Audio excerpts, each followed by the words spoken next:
Bienvenue à ceux qui sont sur ma chaîne YouTube. Je m'appelle Chanté, surnommée pour Chantal, et je suis de retour avec une nouvelle vidéo YouTube.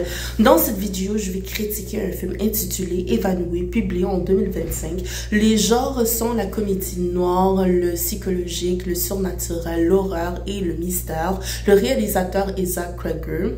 Tout d'abord, le film raconte l'histoire d'une sorcière, Gladys Lily, qui cherche à retrouver sa santé défaillante et sa jeunesse avec l'aide de son neveu non biologique ensorcelé, Alex Lily, comme distraction potentielle et malice personnelle. Cela dit, Gladys utilisait sa sorcellerie pour manipuler le psychisme des gens et les transformer en armes en effectuant un rituel d'un prunellier en peau, utilisant son propre ADN, les objets les plus importants de ses victimes et quelques mèches des cheveux de ses cibles afin de jeter un sort sur les enfants à l'avenir et de les attirer chez Alex pour permettre à Gladys de se nourrir de leur force vitale.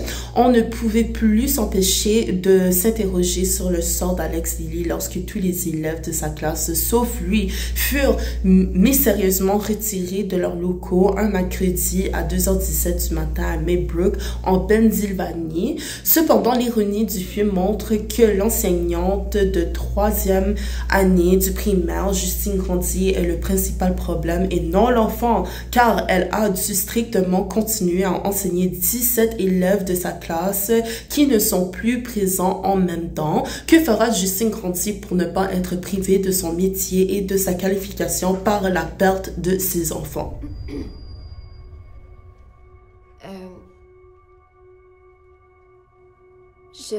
Je voudrais d'abord que vous sachiez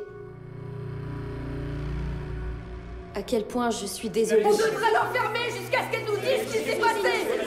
Pour être honnête, je suis comme vous. J'attends désespérément qu'on me donne des réponses. On parle de 17 gamins d'une même classe qui disparaissent. Qu'est-ce qui s'est passé dans cette classe? C'est ça que je veux comprendre.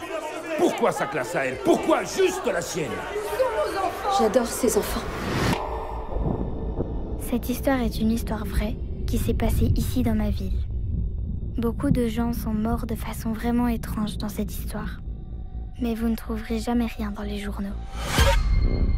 Ces gamins sont sortis tout seuls de chez eux. Personne ne les a attirés dehors. Personne ne les a forcés. Vous voyez quelque chose que je ne vois pas? Montre-moi. Où est-ce que tu es parti? Il se passe des choses extrêmement bizarres.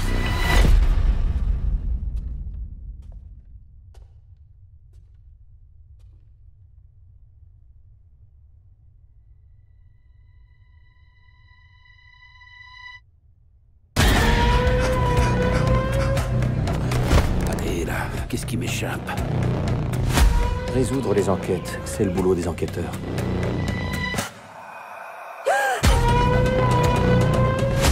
J'ai jamais vu un truc pareil. De toute ma vie. Vous regardez bien. Vous regardez bien. Vous regardez bien.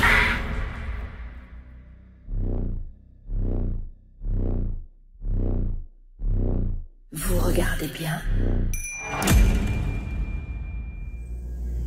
Passons maintenant à la mise en scène du film. Le récit n'est pas présenté chronologiquement afin de mieux saisir les épisodes psychotiques des personnages ciblés. De plus, le film montre comment les témoignages de chaque personnage ciblé se croisent et convergent à un moment donné. Cela dit, la structure du film a apporté tant de catastrophes et de tristesse au cœur d'un genre de mystère psychologique.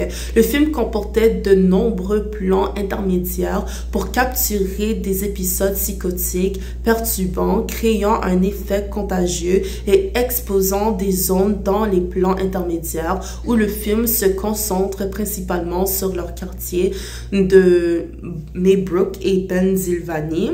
Avez-vous pris le temps de vous poser comment la vérité éclatera? En fin de compte, j'espère que vous avez bien compris le film et qu'il vous a donné envie de le regarder. Prenez soin de vous. Ciao!